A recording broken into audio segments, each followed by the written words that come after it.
Hello, fishies! Welcome back to another one of our Smash Mario. I just couldn't words for 2 seconds. Another one of our Smash murals. This week is Young Link, which we did Link as one of our first ones. Actually, I think it might have been the very first one. There's still one more Link later down the line too. I don't know how many of you guys have played a lot of the Legend of Zelda games. I don't know how many of you guys grew up thinking that Zelda was the main character of them. If so, I apologize to you. But I think that's a common misconception, is that Link is Zelda because it's the name of the game, so it should be the main character. But Young Link is the main character, and his most popular games are Ocarina of Time and Majora's Mask, which I remember playing a few times on the GameCube, but at the same time I don't think I ever finished them. But I remember thinking that they were neat. I watched my brother play them a lot. I'm pretty sure he finished them. But like our Majora's Mask wouldn't let you save, so you kind of had to do it all in one go. I don't know if it was something buggy with it or something. I don't know. I think it's interesting how many different masks are in Majora's Mask. And just kind of what they all are. And I was kind of looking through them earlier today. I was gonna kind of share the masks and what my favorites were. I mean, everyone knows the Deku mask is like the first one that you get, and then it allows you to like spit seeds at people. And then of course there's the Goron and the Zora masks, because what Zelda game doesn't have Gorons and Zoras? I always kind of liked the Zoras. I thought they were pretty. Granted, you know, it was N64 graphics, so they were kind of like polygonal. Polygonal. You know, I feel like Azora would have been a good character for Smash. I don't know what their moveset would have been, or who it would have been.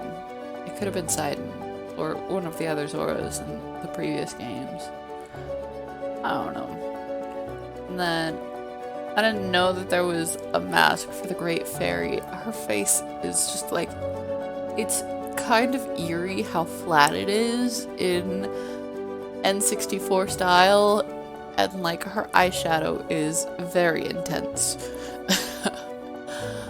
And then for the longest time on my phone, I would have like the notification for the "Hey, listen" from the fairy.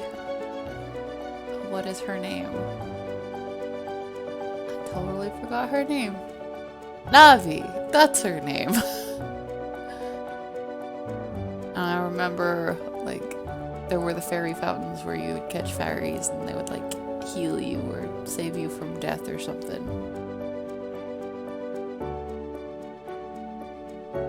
And then I think it's also, I didn't really know that the bunny hood had come from the Majora's Mask games. I never put two and two together, but that makes a lot of sense. And I mean, it's a fun item in Smash Bros. It's one I like to have on. I mean, everyone I feel like has different items set for when they play Smash. Like, some of them are a bit OP. Some of them are just annoying. I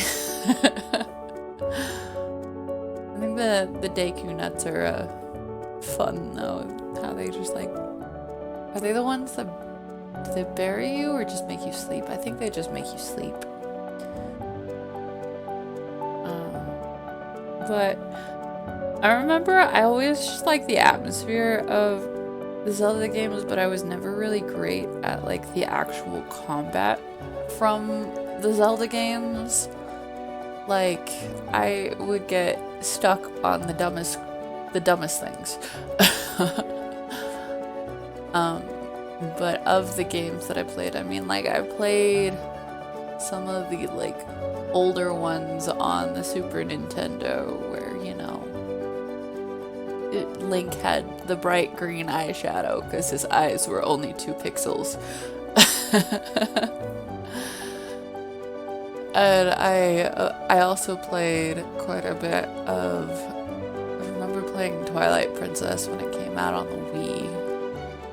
That one was like so much darker than the other ones. It had like the very dark aesthetics. I thought Midna was kind of cool. And I always liked the Zelda games that allowed you the ability to like shapeshift a little bit. Just because I think it's fun to be able to fly or to be able to just be a doggo. But unfortunately, you can't really pet the doggos. However, the chickens were often fun. They allowed you to glide a little bit in most of the Zelda games. But, I mean, I don't think they had Skyrim rules for chickens, though. Skyrim, whenever you kill a chicken, the entire town turns on you, and then you have to kill everyone. Except sometimes you can't kill everyone, because they're like NPCs that can't die. And so then there will forever be witnesses of your crimes. That's why, if you ever try and murder innocent people in Skyrim, you should do it in the middle of the woods where there are no witnesses.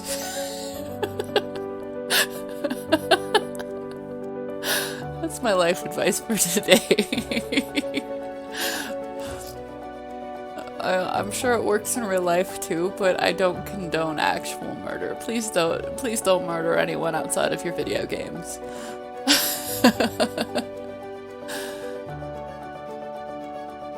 But let me know which Zelda games were your favorites and why.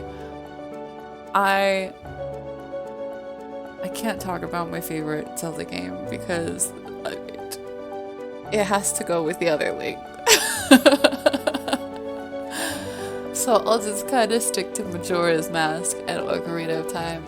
I always really liked Zelda's Lullaby. Or is it Link's Lullaby? I think it's Zelda's Lullaby. In Ocarina of Time. I just always thought it was pretty. And I think there's a time in everybody's life when they play Legend of Zelda, Ocarina of Time, or Majora's Mask, where they're just like, I spontaneously want to learn how to play the ocarina now. So you go to like those little farmers markets and they have like the little handcrafted ocarinas and whistles and things, and you pick it up and you pretend like you know what you're doing, and then it's just really out of tune and really shrill and ugly sounding, and you're like, maybe I should put that back now. I mean, what? I never did that. That is a lie. I think you guys all know that. We did have a random ocarina come through my thrift shop, but I think it's already gone now. Things like that don't last very long. I mean, we don't sell a lot of musical instruments where I work, but they come in every now and again. And I remember I made an OC. It was like a My Little Pony OC. Her name was Ocarina, and she had the cliche blue ocarina in her original design. Her design has changed quite a bit though. I mean, you'll probably see her as one of the characters coming up in this series sometime soon. But she's a zebra. She's cute. I think it's a lot of fun designing characters, but I've never been great at like coming up with the backstories for them. So I got lucky that my husband is really good at that, and so I can be like, okay, I'm just gonna make them pretty. The rest is up to you.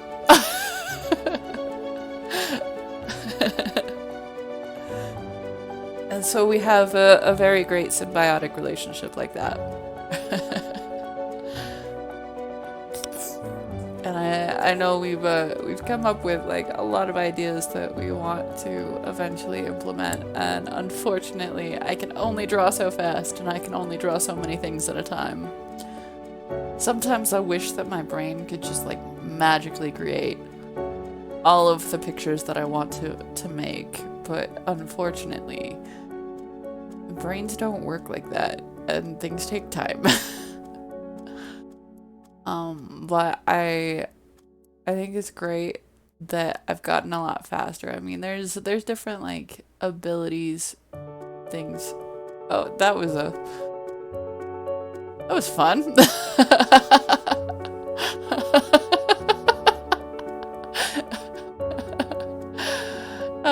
It's too late to edit that out now, isn't it? I guess you could edit the terrifying white jump scare, but I think it will add some character to it, and I'm sure the audio isn't lined up enough that this happens before it.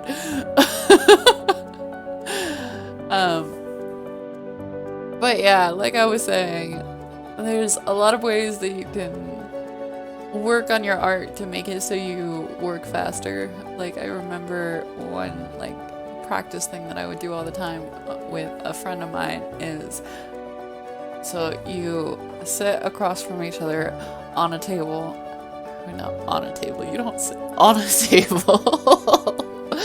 Okay, you sit across from each other. You both have a sketchbook and you have whatever drawing or writing utensils you have just lying around, whether it's markers, pens, crayons, you name it.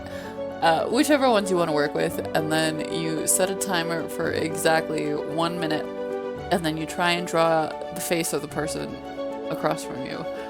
And I remember doing that a lot with my friend, and she was like a few years older than me, and she was a lot more into art than I was at the time, and so I was always kind of sad that hers turned out so much better than mine, but like doing that a few times, mine ended up getting a lot better over time, and so I can actually draw and sketch pretty fast.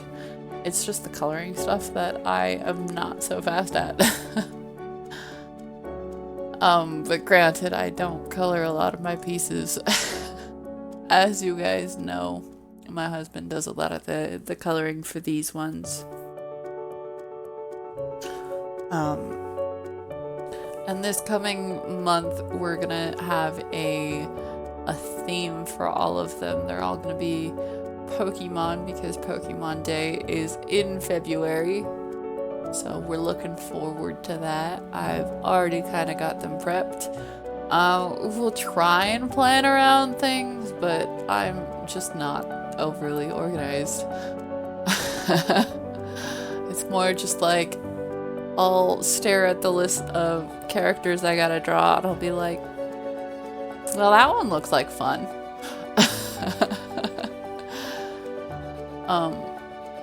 In this project, I don't think I could keep it up without you guys just being there. I mean, if I didn't have the YouTube videos to catch up with, I probably would have abandoned this project a long time ago.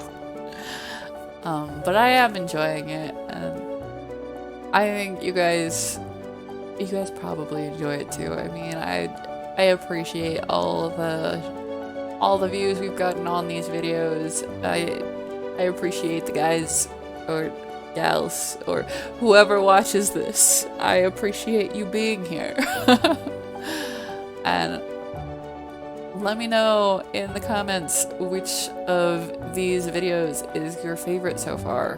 Which ones stand out to you. I mean, we still have slots that we have available. I mean, whichever ones don't get filled by the time that we need them, we're just gonna do, we're just gonna create characters for, and we'll probably have those as adoptables on our Twitter page, if any of you guys are interested.